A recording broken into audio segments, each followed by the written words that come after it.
You unlock this door with the key of imagination.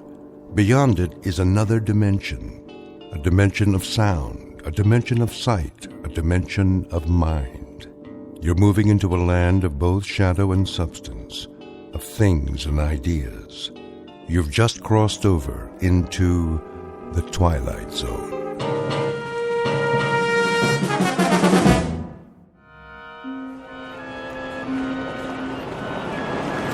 Taxi cab? Who needs a taxi? Over here. There's a cab. Tell him to wait, Wilfred. Quickly, before someone else gets it. Junior, come along. I'm coming. At least carry your mother's suitcase. Her shoulder's bothering her. I got it. Evening, folks. I got your bags. Can you take 4? What's that? There are 4 of us. Sure. 3 in the back seat, 1 in the front. Ugh, where's Paula? Don't ask me. I thought she was with you. She's back there talking to somebody. Who? Who? A guy. Who do you think? Paula, come over here right now. Yes, Daddy. Hey, can I get your number? Now, I said. I heard you. And who was that? Who's who? That young man you were talking to. A college boy. In a fraternity. Come along, Paula. You can't go around talking to absolute strangers. Get in the cab. But he was nice. Oh, you think anything in trousers is nice. Ready, folks? Seems to be very busy tonight. Yes, sir. What's the occasion? Are you serious? Well, if I weren't, I wouldn't waste my breath. I asked you a simple question. Mardi Gras, sir. Oh, no, of all the wretched timing. Mardi Gras. Can we go, Daddy? Oh, please. We most certainly cannot. This is hardly a pleasure trip. What about me? You'll stay with us. But I'm old enough. Not another word, Junior. Come down on business, did you? That's right. Family business. My father-in-law is extremely ill. Oh, I'm sorry to hear that. What's the address? 1427 Wistria Lane. Do you know where that is? Sure do. That's in the Garden District. Some nice places around there. There are indeed. And this is one of the nicest. A very valuable piece of property. I'll bet. Can I ask a question? Ask away, son. What's the drinking age in New Orleans? Junior! I just asked. Driver, how do you turn the light on back here? Now what in the world do you need a light for? So I can see myself in the mirror? I have to fix my hair. Will you all please try to control yourselves? No one wants to be here. That's understood. But now that we are, we'll just have to make the best of it. Step on it, driver. We don't have all night. Yes, sir. Put on your seatbelts, please. I know a shortcut. Otherwise, we'll never get there. They don't call it Fat Tuesday for nothing. Meet the Harpers. Not your typical American family, perhaps, but people who belong together, like birds of a feather. First, there's Wilfred Harper, father and husband, a money-hungry, conniving sort with shifty, piggish eyes that reflect the contents of his soul. His wife, Emily, on the fading side of 45, with a petulant, mousy face and a voice to match, a thin-lipped hypochondriac. Then there's Wilfred Jr., with a face devoid of any suggestion of character. He has inherited much of his father's avarice and all of his mother's weakness. The combination gives him a half-hungry, half-cruel look that one usually finds on cornered animals. And his teenage sister, Paula, a vast desert with only one structure on it, a mirror. She is committed to her own appearance and nothing else on earth. These 4 received a phone call concerning the health of Emily's father, one Jason Foster, who lies dying in his mansion. Soon we'll meet Mr. Foster, a tired ancient who on this particular evening will leave the earth. But before departing, he has a few things to do, some services to perform, some debts to pay, and some justice to mete out. Because this is not only New Orleans at Mardi Gras time, it's also the Twilight Zone.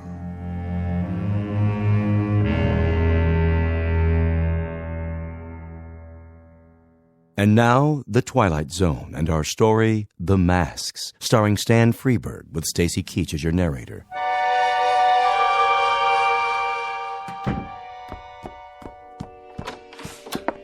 How do, Nola? Jeffrey? Give you a hand with that? Oh, thank you kindly. Crowded downtown? The biggest Mardi Gras ever. At least that's what it looks like. I almost couldn't get a seat on the streetcar. Got everything, I see. Everything he asked for. How is he? He looks badly. And he's much weaker. Ever so much weaker. Can't say as I'm surprised. He wants to be advised when his relations arrive. Knowing his relations, I'm sure they'll make themselves known. You're right about that. The doctor still here? Mm-hmm. With him now. I'll get dinner started. You do that, Nola. You do that. Oh, my. A sad and mournful day.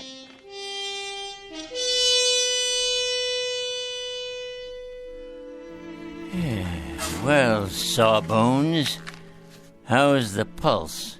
How do you think? Too fast, too weak, too uneven? For what? What do you have in mind? Where were you when they taught bedside manners in medical school? Trying out for the soccer team? Huh?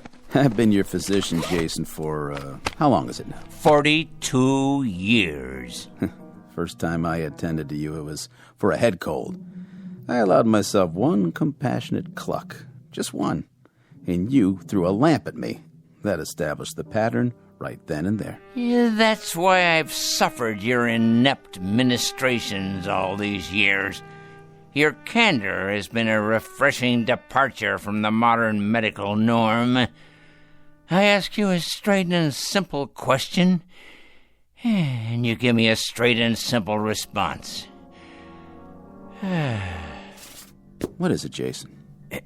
The oft-asked question of the condemned man. How long? Well, there's really no telling. How long have I, Sam? A week? A day and a half? Huh? Or is there no need to wind my watch to cover the exigencies of the next 4 hours? My guess is that you may now measure your life in moments. I think it could come at any time.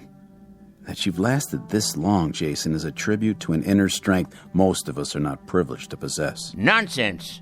It's a tribute to a streak of recalcitrant, cross-grained, unaccommodating orneriness. And the fact that there are 1 or 2 things left for me to do on this earth. That's why I must stay alive, at least until midnight. I hope I see you tomorrow, Doctor. I'm sure you shall, God willing.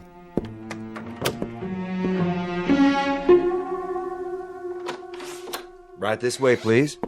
Thank you, Jeffrey. And the hat box, Jeffrey, that blue thing. Yes, ma'am. Be particularly careful. It has all my medicines in it. Stand up straight, Junior. You'll get round-shouldered. Why do you still call me Junior, Pop? I'm not a kid anymore.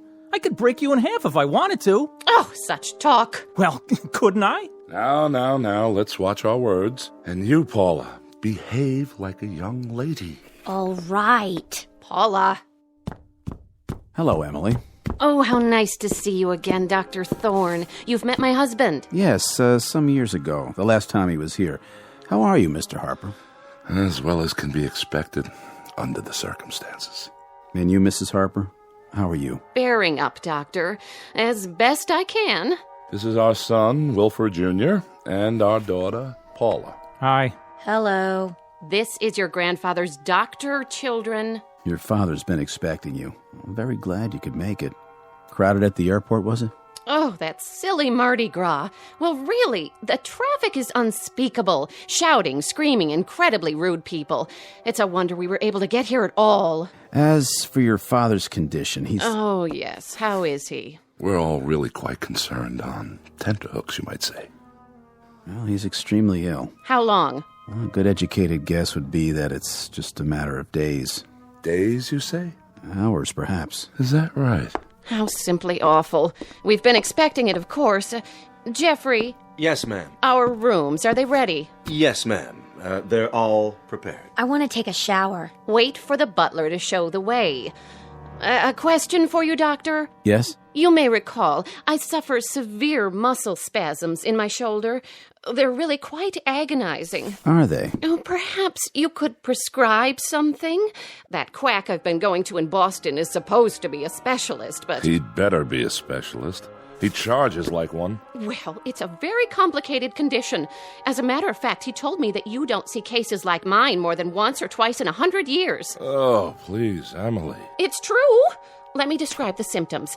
I'll be sitting down, perhaps reading a book, and I'll suddenly get this bolt of pain through my upper arm. It's all I can do to bear it. You can't imagine. Excuse me, Mrs. Harper. I have another call to make this evening. If you'll forgive me. Take the luggage upstairs, Jeffrey, all of it. Yes, sir, Mr. Harper. And this briefcase, too, if you will. I'll do my best. I'll see you to the door, Doctor. Paula, you and your brother see your mother to her room. Come on, Mom. Oh, give me your arm, Junior. You already got it. I hope you don't mind, darlings, but the pain is, well, frankly, it's more than I can bear. This way, folks. Old man's in bad shape, huh? As I said, the old man is dying. And there's no chance of a recovery? Not realistically, if that's any comfort to you. Good evening, Mr. Harper.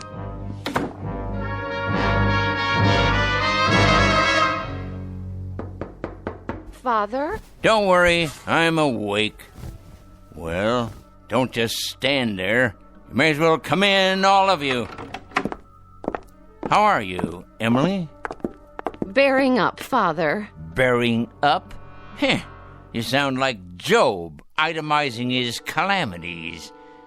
What is your illness this month? Oh, never mind. I'll bully through. What are you doing there, Wilfred? Oh, just examining this piece of porcelain. Wedgwood, isn't it? Yes, and quite old. Say hello to your grandfather. Hello. Hello. I see Paula has found the mirror. It's my hair. I can't do anything with it. You are four of the most changeless people on Earth. Do you realize that? Huh? Oh, I don't like being ill, if that's what you mean, Father. Don't you? Don't you indeed, Emily? That's hard to believe. It really is. Why, what do you mean? Considering that in the past 25 years, you've been at death's door so many times, it's a wonder you haven't worn a hole in the mat. And you, Wilfred, how's business? Oh, you know how it is. Make a little, lose a little. It's a struggle, but I managed to keep my head above water somehow. Your head above water? That's a good one. I think the only book you've ever read, Wilfred, is a ledger. If someone were to cut you open, they'd find a cash register in place of a heart, a profit and loss column instead of a spine, and liquid assets running through your veins instead of blood. Really, that's not fair. Really, it is. And you there, Paula, putting on a fresh coat of lipstick before speaking further, I see? Nice to see you, Grandpa. How friendly of you to say so, considering that you haven't looked at me yet. All you've seen is yourself in the mirror, which, in the final analysis, is all you ever see. That's not true. You're being mean, Grandpa. You shouldn't, you know. We've had such a miserable long trip, and Mother hasn't stopped complaining one instant. Oh, you hear that, Father? The younger generation. He jests at scars that never felt a wound. Emily, my dear, I understand that my troubles include hardening of the arteries and a weakening heart. But if you continue playing Sarah Bernhardt, I may well succumb to an intestinal affliction. What does that mean? It means you're in danger of making me sick to my stomach. And young Wilfred Jr. over there, looking as alert as usual. Willie, darling, tell Grandfather how nice it is to see him. It's very nice to see you, Grandfather. Looks like an English bull, talks like a parrot. How gracious and unselfish it was for you all to come and see me. Father dear, wild horses couldn't have kept us from you. Not even my own agony. Well, I hope you survive, Emily. You're to have an excellent dinner this evening. And then I've planned a surprise. But, Grandpa, it's Mardi Gras. I was hoping you'd know of some parties. We're having a party here, Paula. We are? Have you invited any boys? Better than that. We'll have a marvelous time. I've arranged for us all to wear masks. Masks? How droll, Jason, masks. I swear you people don't just celebrate tradition down here, you succumb to it. I think you'll find that there's absolutely nothing traditional about them. Masks, huh? Well, it might be kind of fun. It shall be, my boy, it shall be. Perhaps not the same degree of satisfaction you receive from torturing small animals as I've seen you do in the past. Oh, come on, Grandpa. I haven't done that in a long time. Willie is doing very well in school now, Father. He made the football team. A chip off the old block, I'm sure. Well, now, why don't you all prepare for dinner? I think we'll have an interesting evening. As a matter of fact, I guarantee it. As you wish. Will we see you downstairs? I wouldn't miss it for the world. Come, children. Emily. Everything all right, Mr. Foster? Jeffrey, get the masks and place them in the study, if you will. Those masks? Yes, those masks. You know the ones. Yes, sir. A tremendously interesting evening for all, I promise.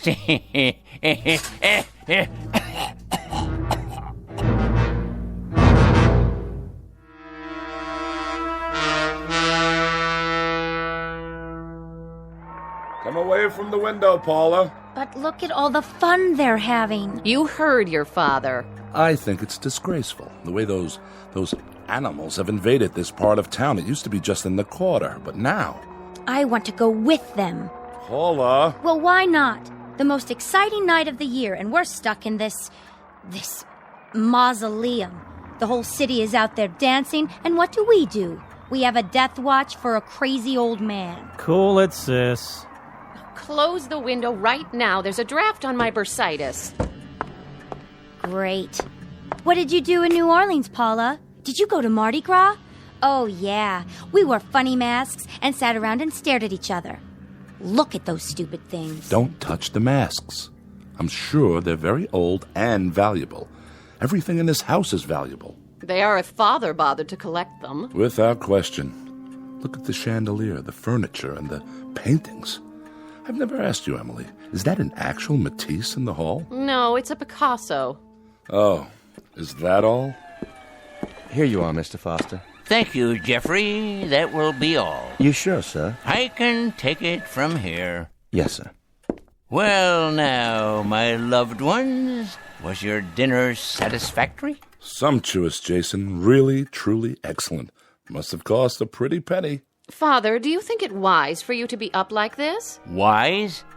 Probably not, but necessary, assuredly. Have you, examined your masks? Our masks? You must mean they're a gift. Well, in that case, thank you. They're certainly unique, Father. Indeed. They're made by an old Cajun. Actually, made is inaccurate. They're created, each one separately and individually. Is that so? I'd be interested in any provenance you can provide.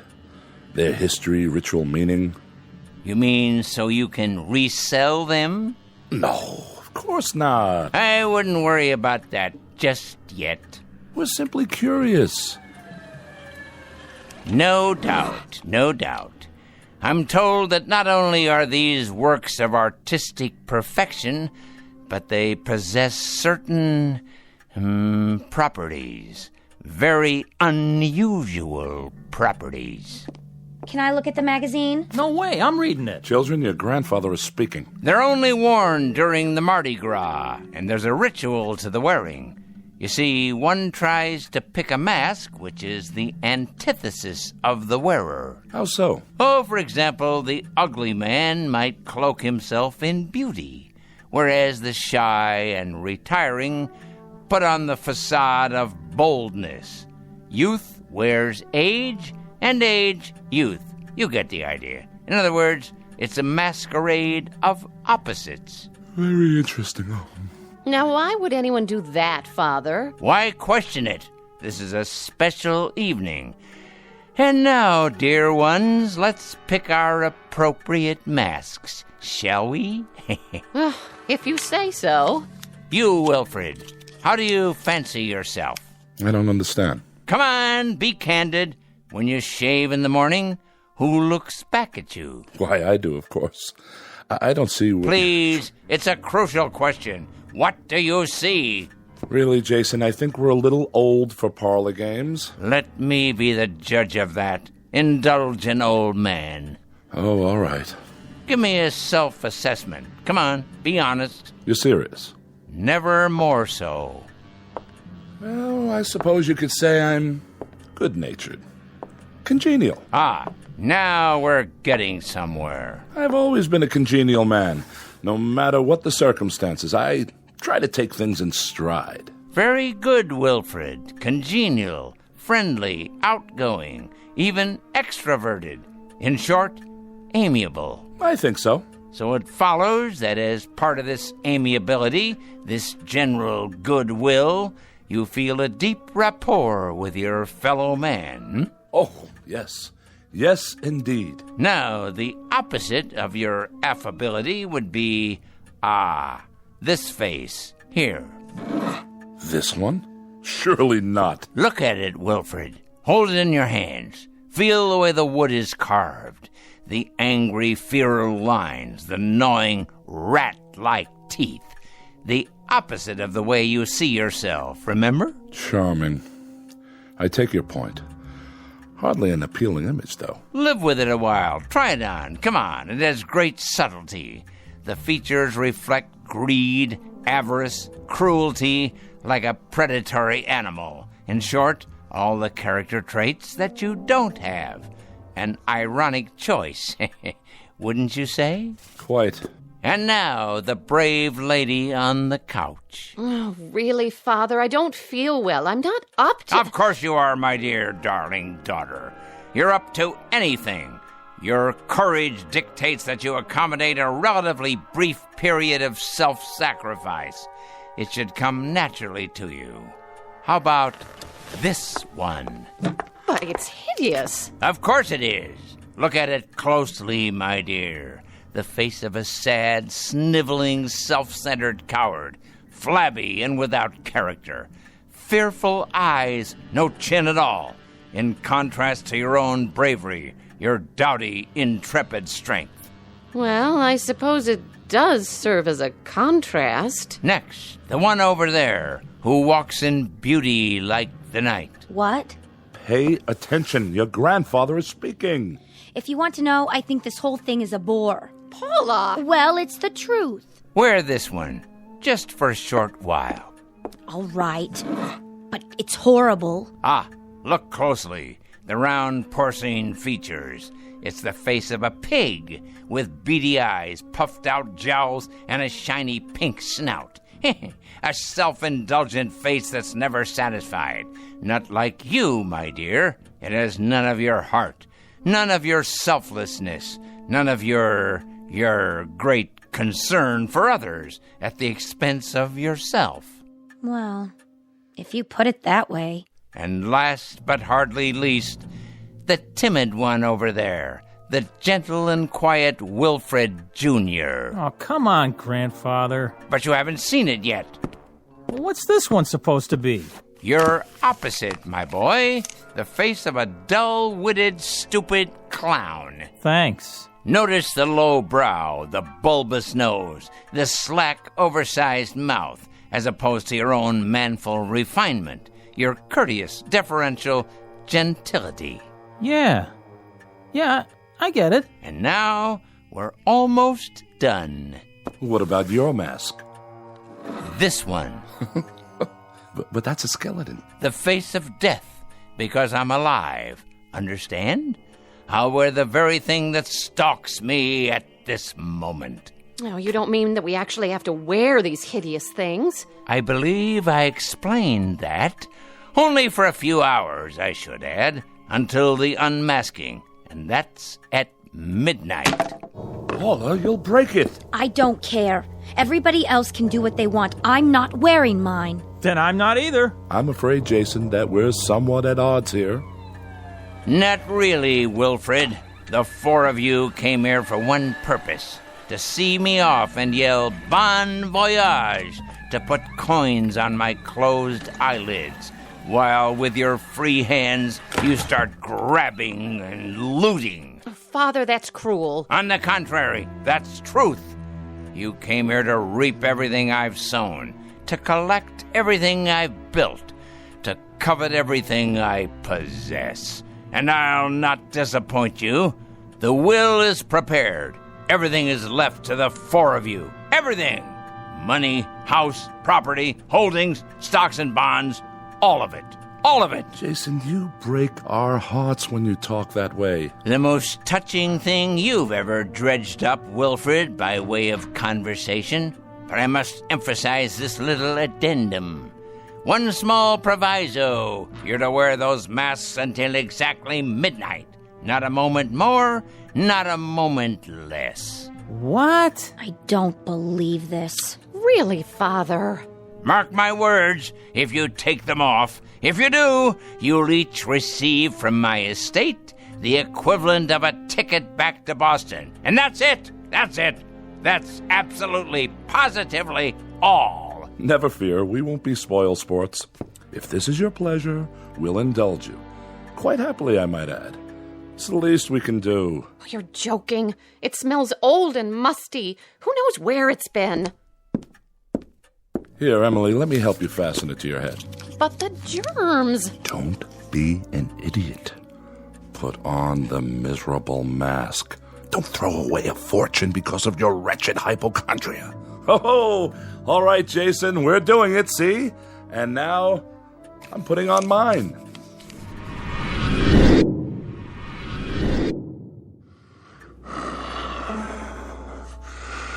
How do I look, everyone? Oh, Paula! Willie! Do as your father says! What do we do now? Dance, sing, or vote for the ugly prize? You win, sis! Man, look at the snout on her! Very good. And now, dear ones, it's my turn. Now let's all wait for the stroke of midnight, when all things will be revealed.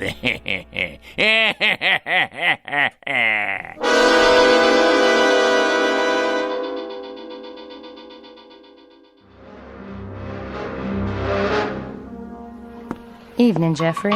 Nola? How's Mr. Foster doing? He's up and around. He is? Mm-hmm. In his electric wheelchair. I took him into the study. That man. I reckon he wants to spend time with his relations. Well, they look like they don't want to spend time with him. Let me ask you something. What does he plan to do with those masks? I think he wants to play a game with them. With the masks or his people? Beats me. He better be real careful. Why's that? He had me buy those masks down in the quarter. Wanted them made special by some witch man who does voodoo and such. I told him, Mr. Foster, don't you go messing around with that stuff. That's the devil's work. Nola, he said, don't you worry. I know what I'm doing. I surely do hope he was right. Me too. Once you go that way, there's no turning back. That's the truth. Help me put away these dishes, Jeffrey. It's getting late.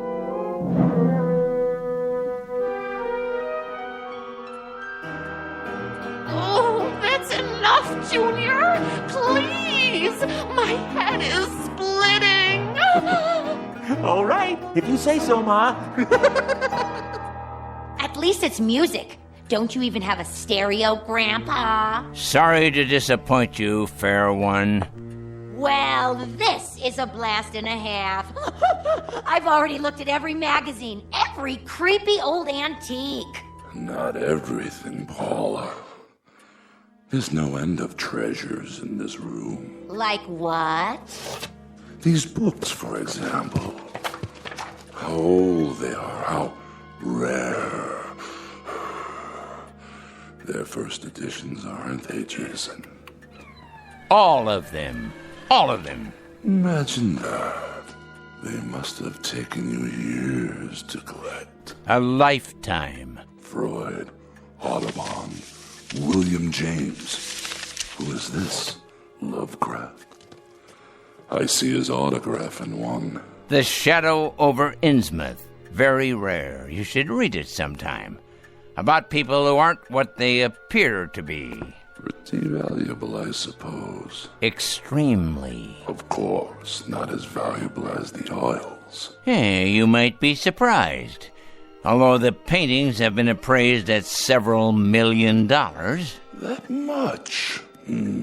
Oh, Father, is it close to 12 yet? Patience, Emily. Good things come to those who wait.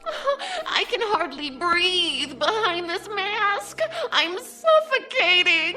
It won't be long now, I promise. Where's the TV?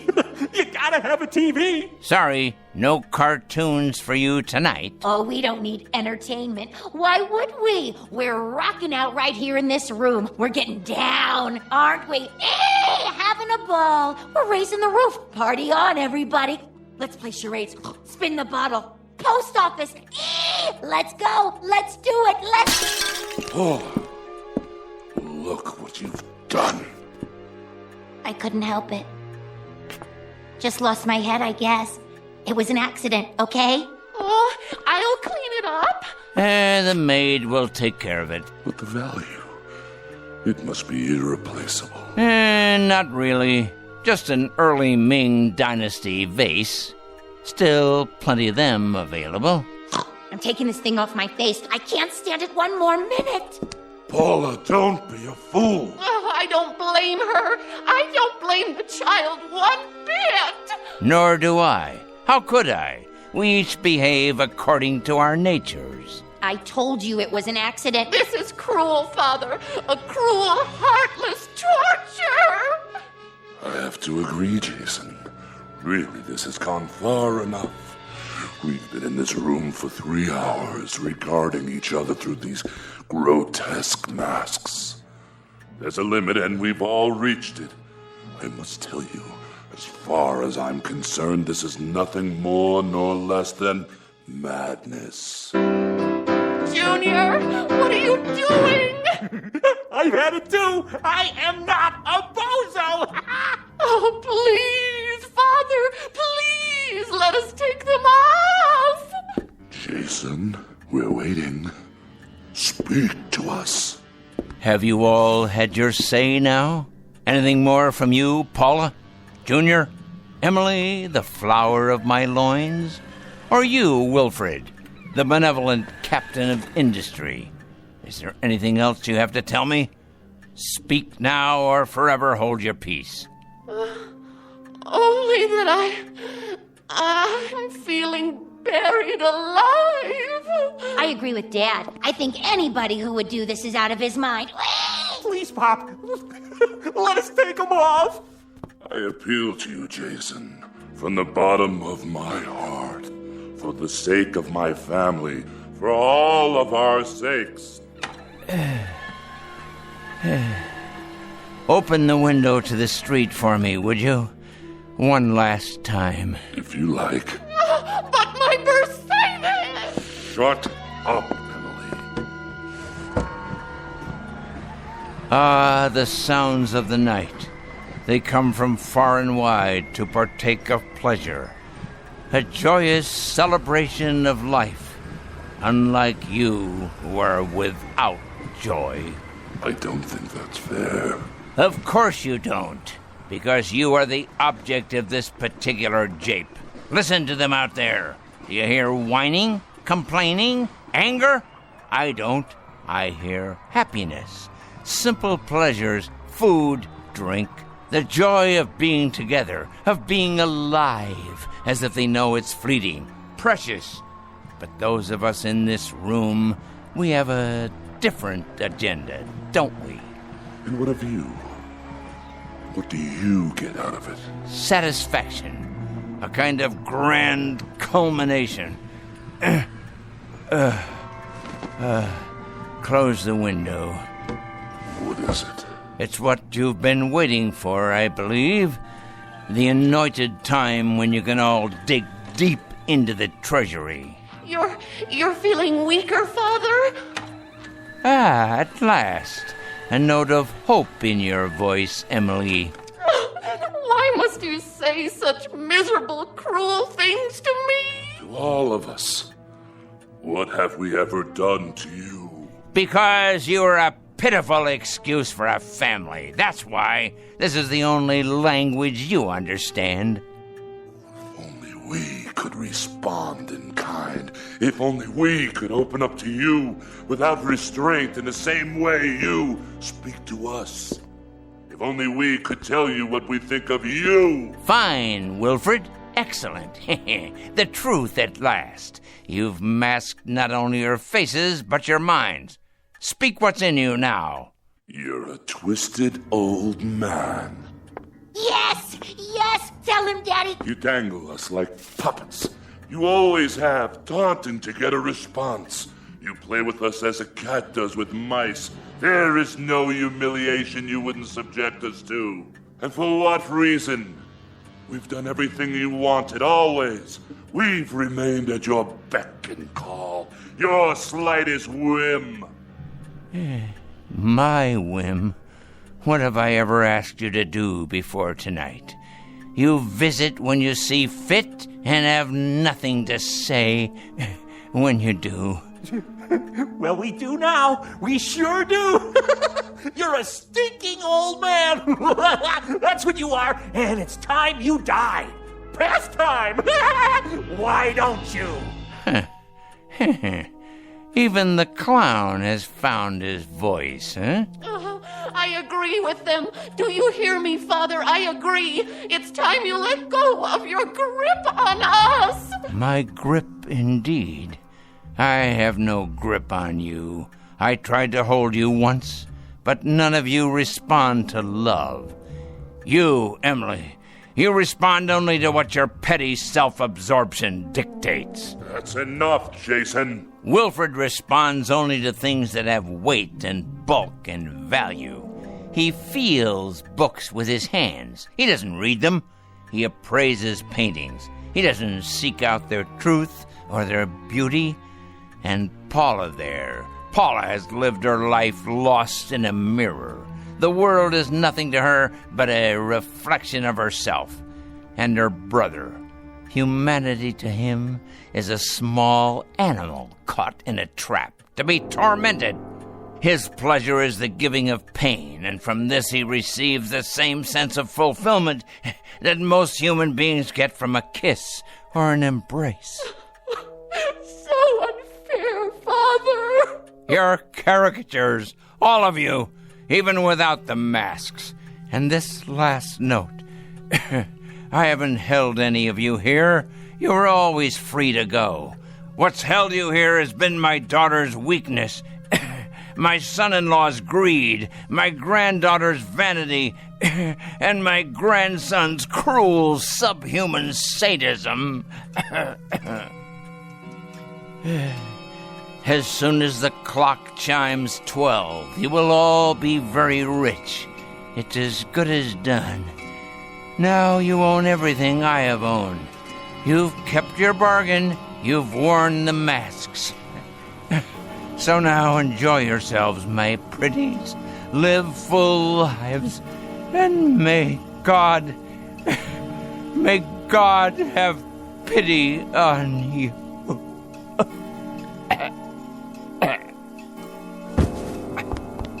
Father! Check his pulse. There is no pulse. At long last, he's dead. So, what do we do now? What do you think we do? We take off the masks and celebrate. This nasty thing, it's stuck to my skin. Mine too! Pull, Junior. Put your fingers under the chin and pull. Watch me. What's the matter with all of you? Your masks are off now. What's... Wilfred! Your face, Wilfred. It's not your face anymore. It looks just like the mask.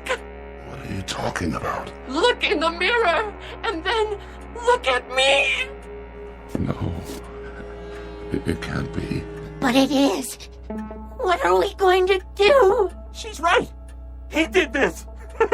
That old creep. If he weren't already dead, I'd kill him. No.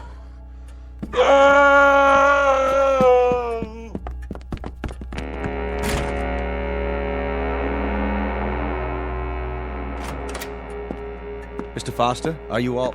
Mr. Foster? Mr. Foster? Sir! Call the doctor! Nola! Call him now! Where is he? In here. I called you right away, even though I knew. Strange mask. Like a death's head. Where are the others? In the room, sir. They practically ran upstairs.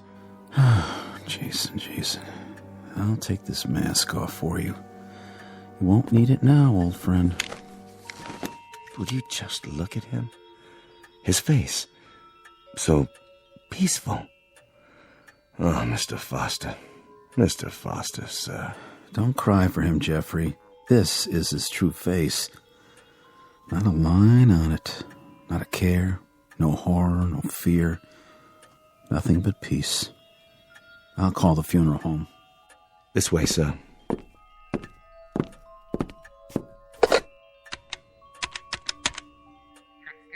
Yes, this is Dr. Sam Miller. I'm at the Foster home. Yes, that's right. Mr. Foster has passed away. Time of death, 12 midnight. Right, I'll fill out the death certificate. Someone will be here. His family.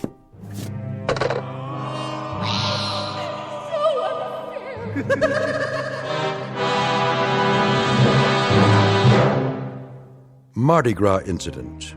The dramatis personae being four people who came to celebrate. It might be said that they partied with a vengeance. They now wear the faces of all that was pent up inside them. But unfortunately, they'll wear it on the outside for the rest of their lives. Said lives to be lived from this point on in the shadows. Tonight's tale of men, the macabre, and masks in a section of the Big Easy called the Twilight Zone.